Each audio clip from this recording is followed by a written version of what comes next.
Je voudrais remercier tout d'abord le peuple de la nation Mohawk de me permettre d'être ici chez vous pour participer à ce congrès. Et c'est la première fois que je viens à Montréal et c'est vraiment même plus beau que je n'imaginais. Je remercie bien entendu Geneviève Rail de m'avoir invitée et pour sa merveilleuse hospitalité. Et merci aussi aux organisatrices de ce congrès pour l'énorme travail que vous avez effectué pour nous tous et toutes et tous. Je change ça. D'abord, je vais parler enfin, le titre, c'est Décoloniser la sexualité. Et je vais commencer ma discussion ce soir en rappelant un événement qui est arrivé il y a moins de 2 semaines en France. Le dimanche 16 août 2015, Amal Bentoussi, qui était enceinte de 6 mois, a été battue par la police dans un parking devant ses enfants âgés de 13 et 2 ans et son mari lorsqu'elle tentait d'empêcher pacifiquement la police d'étrangler un jeune homme devant elle. La sœur du jeune homme criait « C'est mon petit frère, laissez-le, vous allez le tuer ».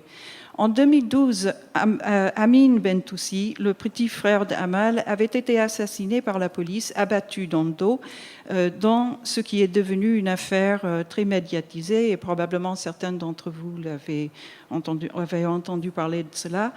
Après l'assassinat d'Amin, Amal a fondé le collectif Urgence, notre police assassine, qui réunit des membres de familles de personnes assassinées par la police afin de chercher ensemble à obtenir la justice.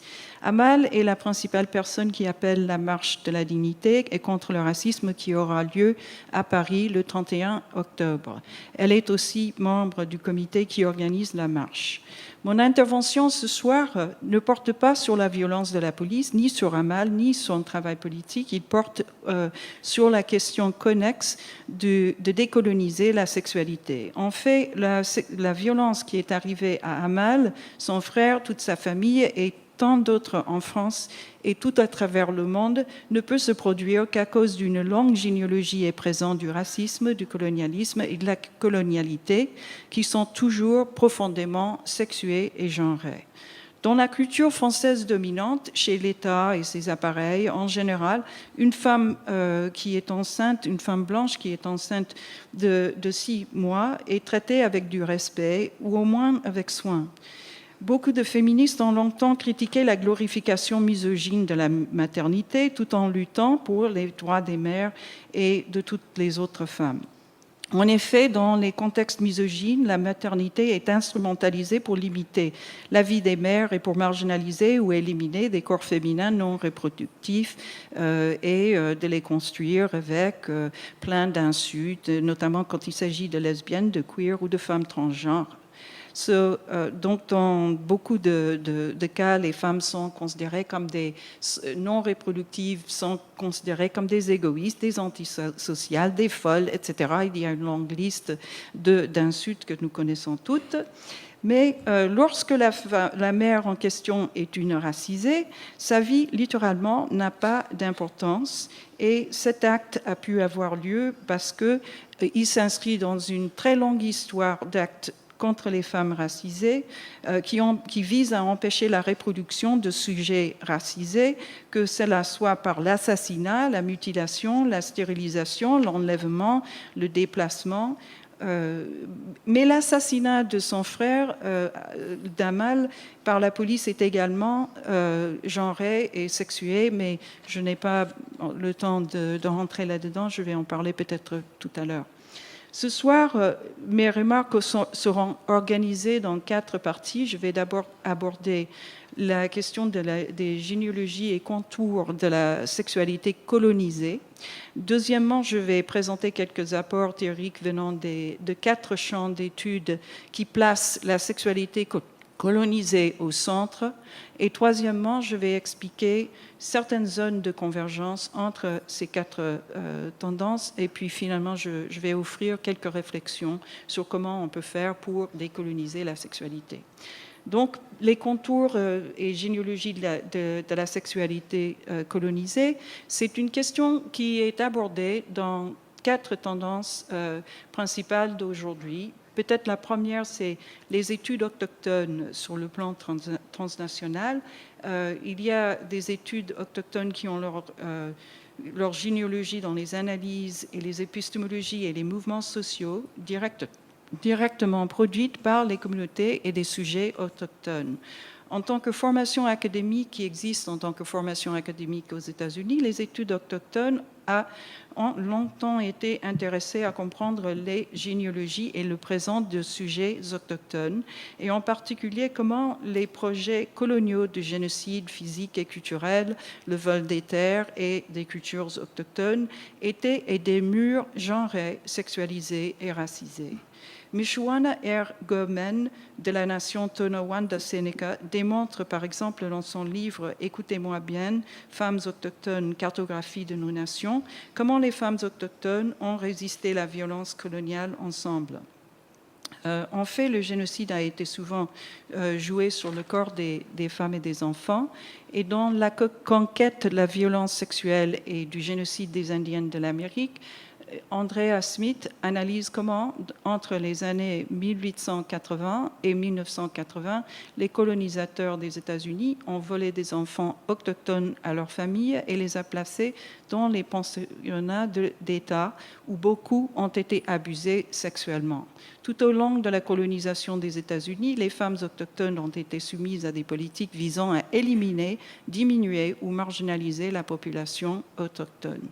Les éléments historiques jouent un rôle très important dans les conditions actuelles des femmes autochtones, notamment des assassinats sélectifs, des disparitions, la violence policière, la pauvreté, le viol et le suicide. Mark Rifkin, dans son livre « Les Autochtones, quand sont-ils devenus straight ?», traite à la fois l'imposition des normes sexuelles chrétiennes blanches dans les sociétés autochtones des États-Unis et l'assimilationnisme chez les autochtones. En effet, les États-Unis, comme ailleurs dans le monde, l'imposition de normes de genre et de sexualité par le colonialisme a énormément aggravé la situation, les conditions des femmes et des queers autochtones, une situation et une question sur lesquelles je reviendrai dans un instant. Dans un article récent publié il y a une semaine, intitulé « Indigenous Feminisms, femmes autochtones », Joanne Barker de la nation Lenape complique de manière très constructive notre compréhension de la résistance autochtone en soulignant qu'il est ni exact ni utile de glorifier la résistance oppositionnelle des femmes autochtones contre les normes sexuelles chrétiennes imposées par les colons, c'est-à-dire que la situation est beaucoup plus compliquée que parfois ces mêmes femmes ont utilisé ces mêmes normes à leur fin. Barker montre comment les femmes autochtones ont lutté contre la violence sexiste et sexuelle de l'impérialisme américain, et elle explique aussi comment les colons ont construit les peuples autochtones comme des figures qui sont toujours et déjà et continuellement déjà morts et déjà partis, et de sorte à laisser le terrain pour que les colons puissent s'approprier de leurs terres, de leur culture et tranquillement tout approprier. Andrea Smith, dans son article « Les études autochtones et les études queer », avertit les collègues qui travaillent aujourd'hui dans le domaine de la queer of color theory et aussi de la théorie postcoloniale queer que bien que par inadvertance, on risque de reproduire les logiques coloniales du génocide lorsque, tout en faisant la fête parce qu'il y a des expressions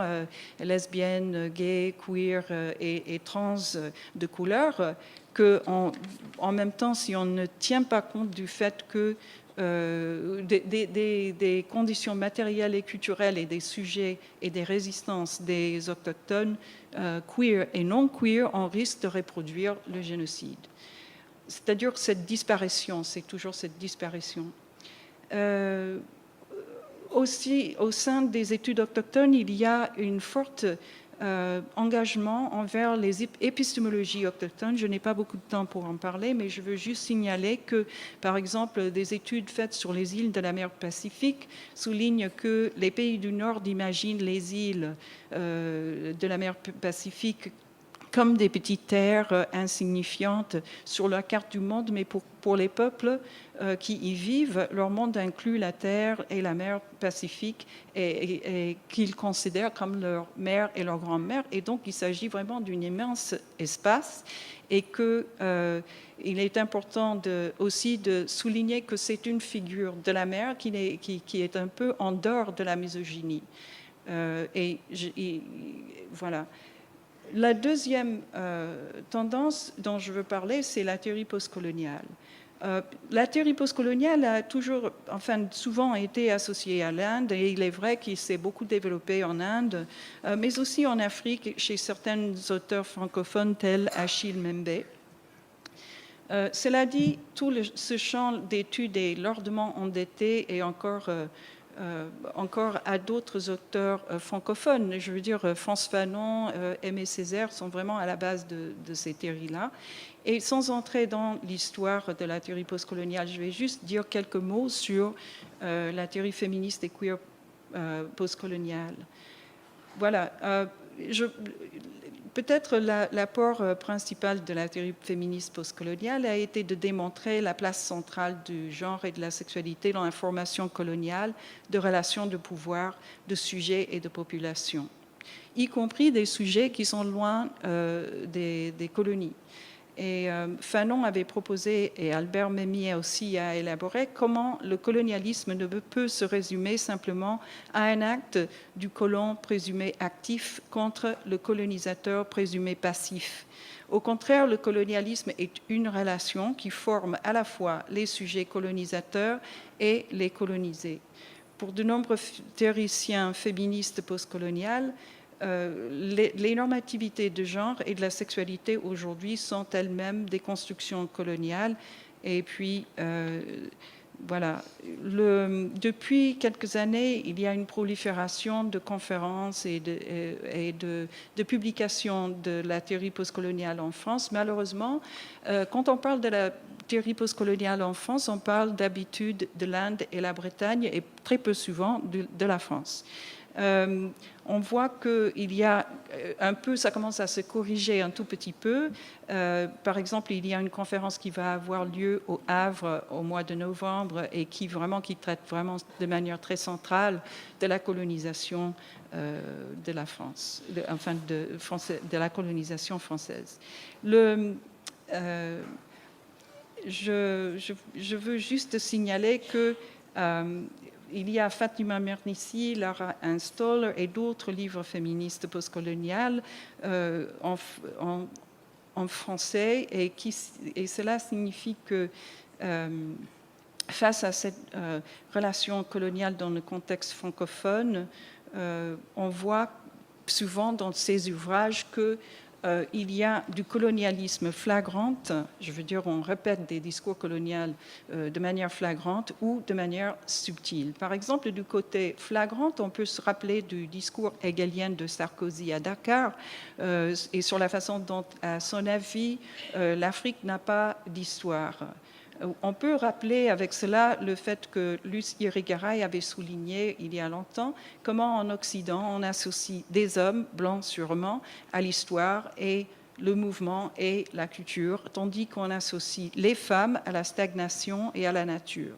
Ensemble, ces deux lectures du monde nous aident à comprendre comment les hommes africains sont féminisés, queerisés aussi, dans le discours colonial. Prenons également la rhétorique en France contre le voile depuis 1989 et de manière très significative, pas exactement avant 1989, ou bien la construction de la figure du terroriste depuis 2001, ou plus récemment, dans cette période d'homonationalisme, la construction des musulmanes et musulmans comme des personnes globalement toujours et déjà plus queerphobiques que vous. Tous ces discours sont genrés, sexués, coloniaux, islamophobes et racistes à la fois et ont des effets extrêmement importants. La troisième tendance dont on peut soulever, c'est la question, la théorie décoloniale. La théorie décoloniale émerge après la théorie de la dépendance en Amérique latine. La plupart des auteurs de cette tendance localisent leur généalogie à la conférence de Bandung convoquée par le président Sukarno de l'Indonésie en 1955. Lui, il proposait aux pays présents de se dissocier du capitalisme et du communisme et de choisir à leur place une politique de la décolonisation et de la désoccidentalisation. Mais comme le souligne aussi Walter Mignolo, qui lui est un des théoriciens décoloniaux très très connus en Amérique latine, il dit que les auteurs dans cette tendance sont inspirés aussi de la pensée décoloniale de la revue Présence africaine qui était publiée à Paris depuis 1948.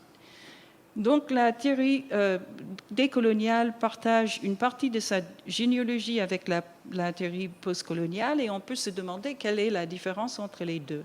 Brièvement, on peut dire que pour Mignolo, par exemple, le référent de la théorie postcoloniale et les Lumières pour la théorie décoloniale, c'est la Renaissance. Si la théorie postcoloniale a été fortement développée dans les sciences humaines, la théorie décoloniale est privilégiée chez les sciences sociales. Si la théorie postcoloniale est intéressée par le discours, les représentations, les sujets, la déconstruction de l'historiographie dominante et la création d'historiographie alternative. Dans la théorie décoloniale, il y a le matérialisme, l'économie locale et mondiale, les analyses de pouvoir et de ses fonctionnements dans toutes ces dimensions. Tout cela est au centre de la réflexion. Les principales notions de la théorie décoloniale, par exemple matrice coloniale du pouvoir, colonialité du pouvoir ou simplement colonialité, soulignent expressément que la colonialité est économique avec son aspect, ses dimensions, enfin toutes les autres dimensions qu'elle a, culturelles, symboliques, corporelles, etc. Un présupposé de base de la théorie décoloniale est que le colonialisme organise aujourd'hui chaque aspect des relations de pouvoir, qu'il soit à petite ou à grande échelle. La colonialité de pouvoir inclut donc le capitalisme mondial, les machines de guerre du Nord global, le complexe industriel des prisons, les relations entre l'État, ses appareils, les institutions, les peuples et les relations de la société civile entre les individus. Aussi l'État sécuritaire, toutes ces dimensions, tous ces registres et les effets divers du colonialisme dépassent la colonisation et l'indépendance politique formelle, ils restent avec nous. À son tour, la théorie féministe et queer décoloniale souligne la place du genre et de la sexualité dans la colonialité, dans toutes ses dimensions, dans tous ses registres. La théorie féministe queer et décoloniale a été élaborée dans plusieurs pays. Les versions les plus connues sont peut-être des études Chicana et Latina aux États-Unis et chez les féministes décoloniales en Amérique latine, mais il y a aussi une pensée féministe très importante qui s'élabore en France et Orlia Bouteja a joué un rôle principal à le développer. Et je ne vais pas rentrer dans toutes ces multiples contributions, mais juste signaler que pour les gens qui veulent, par exemple, en savoir plus sur ce que Orlia a écrit, tout est disponible sur le site web des Indigènes de la République.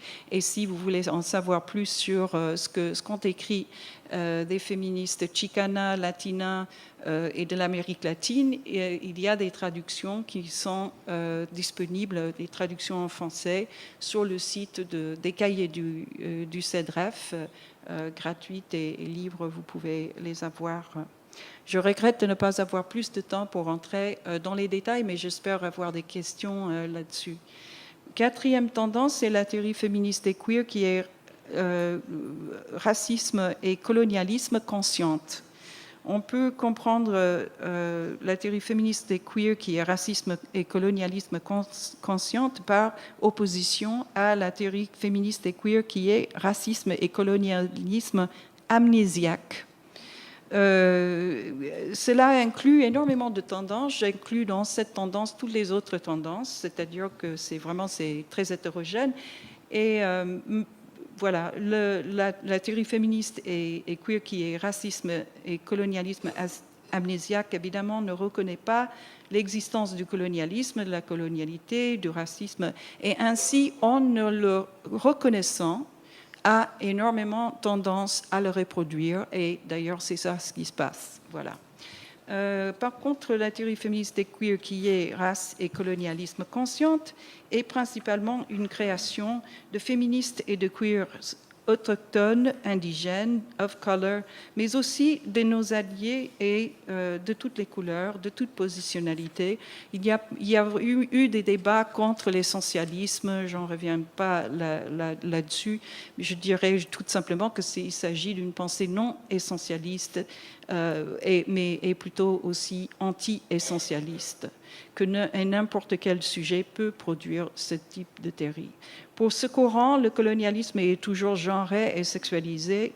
Le genre et la sexualité sont toujours formés par, dans et en fonction de la colonialité. À titre d'exemple, il y a le livre de Siobhan Somerville qui queerisait la ligne de couleur, le racisme scientifique et l'émergence du corps homosexuel, publié en 2000. C'est un classique maintenant, et qui souligne comment, au cours du XVIIIe et XIXe siècle, les constructions homophobes de l'homosexualité et les constructions racistes des races sont informées l'une par l'autre et s'entrecroisent. Plus tard, avec comme point de départ la volonté de savoir de Foucault, c'est-à-dire le premier volume de l'histoire de la sexualité, Neville Hode, dans son article « Le développement arrêté, résister les récits évolutionnaires de la différence », élabore certaines figures de ce répertoire homo-race, y compris la figure du primitif colonisé et infantilisé, dans lequel sont alignés d'une part la figure freudienne du sujet homosexuel pré-édipienne et d'autre part la figure construite dans le racisme scientifique du sauvage infantile. Il y a un mariage entre les deux. Aujourd'hui, l'un des débats très importants de cette tendance se déroule entre les universitaires qui étudient le Moyen-Orient et les militantes situées au Moyen-Orient. Je fais référence par exemple aux travaux de Joseph Massad, professeur à l'Université de Colombie et d'origine palestinienne, qui argue contre ce que lui, il appelle le international gay, le gay international, défini comme des organisations qui veulent aller sauver tous les queers dans le tiers-monde et qui imposent les identités LGBTQ occidentales au Moyen-Orient et que de nombreuses ONG, d'après lui, au Moyen-Orient, adoptent ces identités et les renforcent au détriment des sujets queer au Moyen-Orient. Mais à vrai dire, ce débat est beaucoup plus long et on connaît juste cette partie du débat maintenant, mais il a commencé il y a très très longtemps. Il y a par exemple les travaux de José Muñoz, un livre qui s'appelle Désidentification, les queers de couleur et la performance politique, qui argue que les queers of color désidentifient avec les queers dominants, notamment, et expriment notamment une politique au sein des performances politiques créatives. Et le terrain, c'est des Chicanas, les Latinas queer de la diaspora. Il y a aussi les travaux de Morten Manalassen, diva mondiale et homo philippin dans la diaspora, qui aussi invoque les impositions d'identité, mais qui aussi déplace notre attention vers les résistances. Il y a un numéro spécial d'Antipode, le journal géographique, dans lequel il y a plusieurs personnes qui interviennent, y compris moi-même. Je dirais juste que je pose un concept qui est récalibrer l'échelle du queer transnational et qui concerne la nécessité de récalibrer notre vision à l'échelle locale afin de comprendre les sujets, les pratiques, les identités et la politique dans leur propre contexte, dans leurs propres termes, à travers leur propre épistémé et sans imposer une grille dominante d'intelligibilité avec ses logiques, ses catégories, ses présupposés et ses conclusions, qui par la suite vont tordre la réalité des personnes qu'on essaie d'étudier. Mais revenons aux travaux de Massad et au débat sur la pratique et les identités. Pour lui, il n'y a pas d'identité homo ou queer au Moyen-Orient. Il part de Foucault qui qui pose un binaire en fait entre l'identité queer et homosexuelle et pratique et la pratique de l'homosexualité.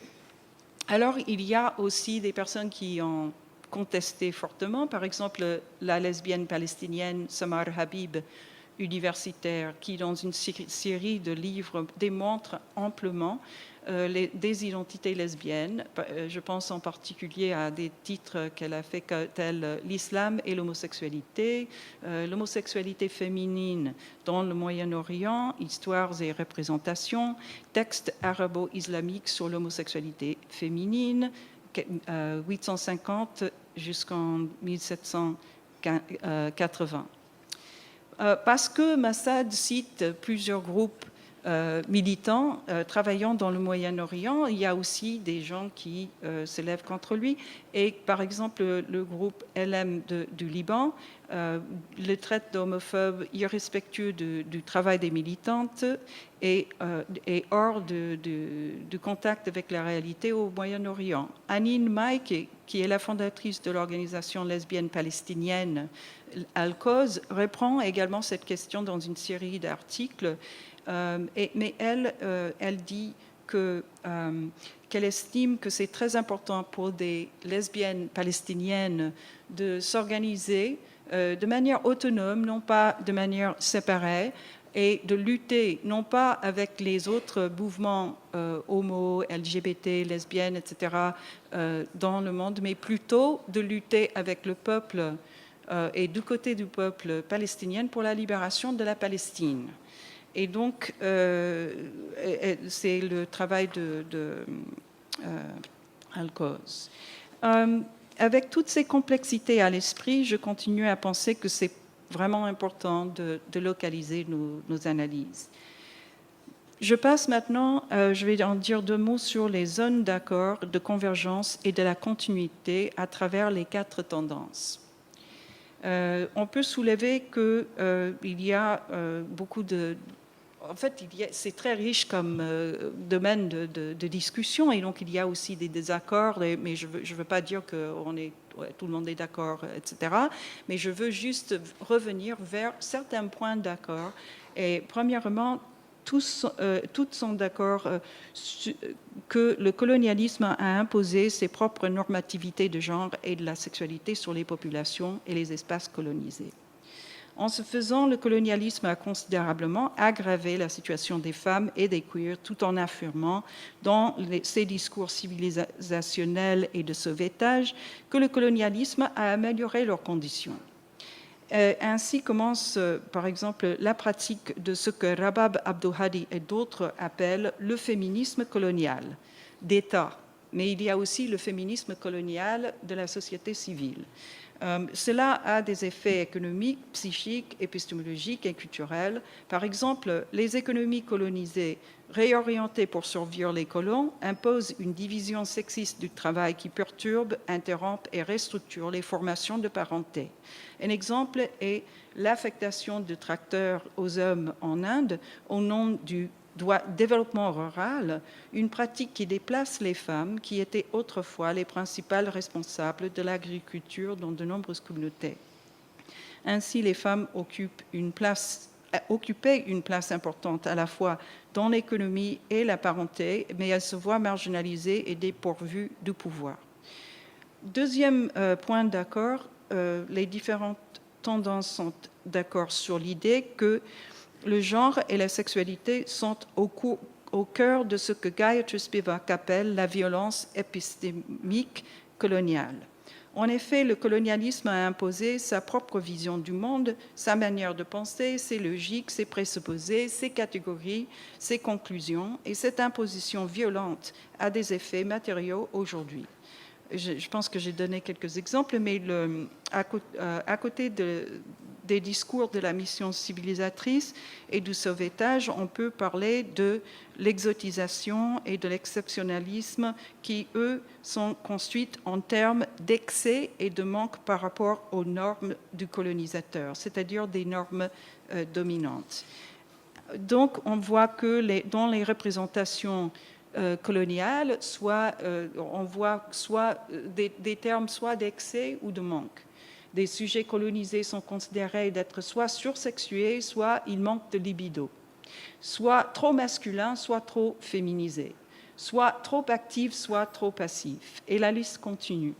Les femmes colonisées sont contradictoirement construites comme des figures sexuelles hyper séduisantes, donc l'image de la travailleuse de sexe racisée, les lesbiennes ayant les rapports sexuels toute la journée et toute la nuit ensemble dans les harems, soit elles sont construites comme les victimes impuissantes des hommes colonisés, victimes qui nécessitent l'aide des hommes colonisateurs, qui eux sont si bons et si féministes et si généreux qu'ils vont les sauver, c'est-à-dire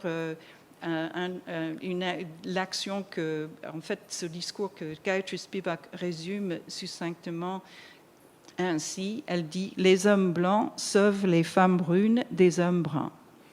À leur tour, certains hommes colonisés sont assignés la hypersexualité. Les discours coloniaux sont le plus souvent soutenus par ce que moi j'ai appelé la preuve réductrice. Et par cela, je veux dire juste qu'on sélectionne, par exemple, certains aspects, certaines pratiques qui sont souvent très minoritaires, comme l'était par exemple la sati en Inde. Et à partir de là, on généralise, et ça c'est la preuve réductrice la preuve réductrice, c'est qu'on le trouve. Ou bien on trouve un sujet qui a dit ceci, donc c'est la vérité. Et donc la preuve réductrice, c'est vraiment c'est quelque chose de hyper marginal que après on va généraliser à partir de là et on va voir, je veux dire, à travers l'optique coloniale, il est possible de tout voir et de généraliser. Voilà. Et donc, je veux aussi souligner le fait qu'il s'agit non seulement de stéréotypes, mais plus loin que des stéréotypes, aussi de ce que Bell Hooks appelle les controlling images, ou les images qui contrôlent, qui surveillent, qui limitent, qui dominent des sujets. Le concept de image qui contrôle nous aide à comprendre un phénomène bien identifié aussi dans les travaux de Monique Wittig, par exemple, c'est-à-dire comment les images ne sont pas que du visuel, mais plutôt elles ont des effets matériaux, très concrets. Un troisième domaine d'accord porte sur le registre juridique sous le colonialisme et ses effets d'aujourd'hui. Les colonisateurs ont imposé les lois qui ont aggravé directement ou indirectement la situation des femmes et des queers qu'ils prétendaient alors vouloir sauver. Alors directement, par exemple, on peut dire que dans de nombreux pays, les colonisateurs ont criminalisé l'homosexualité, ont interdit la sodomie chez les hommes homos et les hétéros, ont banni les personnes transgenres. Tel est le cas de l'Inde, par exemple, où aujourd'hui les lois qui vont à l'encontre des lesbiennes et des gays sont des lois que les Britanniques ont imposées. Les transgenres aussi, qui étaient marginalisés à l'époque coloniale, existent depuis 3000 ans en Inde et ont historiquement une fonction sacrée. Alors ça fait qu'aujourd'hui, il y a la situation très contradictoire qui est que les gens les plus religieux, notamment les hindous les plus religieux, sont très respectueux des transgenres, alors que les gens, soi-disant chicos, modernisés et tout ça, sont des gens qui risquent d'être plus homophobes que d'autres. On n'a pas le temps d'entrer dans cette discussion, mais vraiment, ça fait partie des contradictions et des complexités, je dirais plutôt, qui existent aujourd'hui. Un des effets indirects, ça c'est très direct. Alors il y a aussi des effets indirects, par exemple l'exemple de la sati ou la pratique selon laquelle quelqu'un, et je dis bien quelqu'un ou quelqu'une, se jette sur le bûcher funéraire d'un décédé. Que ce soit leur roi historiquement ou bien un partenaire plus récemment ou mari plus récemment. Alors là-dessus, je veux dire juste deux mots, c'est que les Britanniques avaient banni la sati en Inde. Ils ont construit ça comme un phénomène très répandu en Inde. Les gens savent ce que c'est, alors que c'est une pratique d'une petite caste, d'une petite région, de très très peu de gens. Mais quand les Britanniques ont banni la sati, quand c'est devenu un crime en Inde, la sati s'est proliférée un peu partout, enfin pas partout, mais s'est proliférée quand même un peu plus, parce que les gens voulaient, en fait, pour les nationalistes, le fait que les Britanniques se mêlent des affaires culturelles de l'Inde et ils ne laissent pas, par exemple, les gens indiennes qui luttaient contre le sati le faire. Alors à ce moment-là, il y a eu une prolifération de cette pratique. Depuis l'indépendance, il y a eu très peu de sati et la dernière sati, c'était en 84. Je connais le nom de la personne, c'est Roop Kanwar qui l'a fait, et dans l'État de Rajasthan. C'est disparu après la colonisation. Quatrième domaine d'accord général, c'est que la sexualité est aujourd'hui de plus en plus instrumentalisée par les États et les secteurs dominants de citoyennes et leurs alliés, y compris les femmes et les queers parmi eux, dans le nord global et dans le sud global. Je pense que nous n'avons pas le temps d'entrer dans les discussions de l'homonationalisme. J'aimerais bien, ça serait très bien qu'on en discute tout à l'heure. Je veux juste souligner que homonationalisme est la proposition de Jasbir Puar que dans les pays du Nord, il y a la construction d'une homosexualité nationale acceptable qui est construite contre la toile de fond d'autres identités hyper queer, racisées et qui sont de plus en plus marginalisées. Et la figure du terroriste est la figure rejetée principalement. Je passe à mes remarques finales. Je veux dire, comment peut-on décoloniser la sexualité quand on fait de la recherche et quand on est militant? D'abord, à la lumière de ce que je viens de présenter, et à la lumière de beaucoup de choses que je n'ai pas pu présenter, quand on fait de la recherche et quand on est militante, on peut quand même prendre des mesures contre la colonisation épistémique de la sexualité.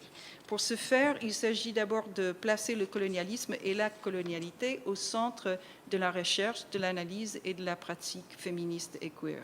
Pour déconstruire le colonialisme épistémique, il faut comprendre que le colonialisme et la colonialité ne sont pas seulement épistémiques. Il faut voir aussi quels sont les effets.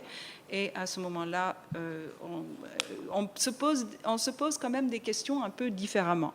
Par exemple, si on prend la situation post-Charlie, on pourrait se demander quelle est la place du genre, de la sexualité, de la misogynie, du colonialisme, du racisme dans cette situation. Comment est-ce que le genre et la sexualité et la colonialité opèrent à l'intérieur de cette situation? Quel est l'impact de tout cela sur les sujets indigènes, queer, les sujets postcoloniaux, les sujets de couleur et de toutes les couleurs? Il y a plein de questions qu'on se pose qu'on ne se serait pas posées si on n'avait pas ça en tête. Deuxièmement, on peut contribuer à décoloniser la sexualité si on positionne les conditions, les sujets et le travail intellectuel et militant hypercritique de sujets genrés et sexuels les plus subalternes au centre des approches, des théories, des orientations et des stratégies et pratiques féministes et queer. Et par exemple, l'histoire qui a été écrite, l'histoire du féminisme en France, moi, je n'ai pas vu beaucoup d'histoires du féminisme en France qui tiennent compte de tous les groupes, de toutes les militantes, de toutes les femmes et lesbiennes de couleur, enfin, et venant, par exemple, de tous les pays du monde. J'en ai pas vu. J'espère qu'il y a des doctorantes actuellement qui vont corriger cette question, mais c'est une honte et que ça continue. Par contre, il y a des actes, par exemple, de solidarité qui existent et il ne faut pas non plus les oublier. Par exemple, ce centre, l'Institut Simone de Beauvoir, qui met en avant les femmes autochtones, ce colloque dont la structure même comprend, en fait, donne une grande place à tout cela. Je veux souligner aussi qu'il y a eu des traductions de textes, par exemple de Bell Hooks ou bien de Audre Lorde, bon, des copines sont ici qui l'ont fait, et tout cela, et ce sont des actes de solidarité qui quand même nous avancent. Troisièmement, nous pouvons contribuer à décoloniser la sexualité par la décolonisation des pratiques genrées et sexuelles du pouvoir de l'État et de la société civile, c'est-à-dire que quand on décide sur quelles questions on veut militer, on peut quand même avoir tout cela en tête et l'approcher d'une manière un peu différente que si on ne l'avait pas en tête. Et là, je veux citer juste ce que dit Angela Davis là-dessus. Elle dit qu'il y a des réformes non réformistes. On peut travailler sur des réformes et avoir en tête quelque chose de plus révolutionnaire, de plus à long terme, qui conscientise des personnes et qui font des changements ou qui débutent des changements dans une société. Voilà, et on peut contribuer aussi à décoloniser la sexualité en recréant notre militantisme en tant que décolonial, etc. Enfin, et ça, là, je vais terminer là-dessus, nous pouvons contribuer à décoloniser la sexualité si nous décolonisons nous-mêmes. Et cela signifie nous-mêmes, mais aussi qu'on décolonise nos relations aux autres êtres humains, aux autres êtres vivants et non vivants, et la planète. La colonialité fait partie des conditions de la formation de tous les êtres humains, qu'ils soient indigènes, colonisés, postcoloniaux, racisés, of color ou blancs. Et donc, ce travail doit être fait par tout le monde. Pour défaire la formation de chacune, chacun, en tant que sujet de la colonialité. Si on se pense déjà en tant que sujet de la colonialité, ça change quand même beaucoup de choses. Et il s'agit d'essayer de ne plus être des sujets de la colonialité, mais plutôt de devenir ensemble dans le dialogue et, j'espère, dans la collectivité, des êtres autres, des êtres à venir. Merci, j'ai terminé.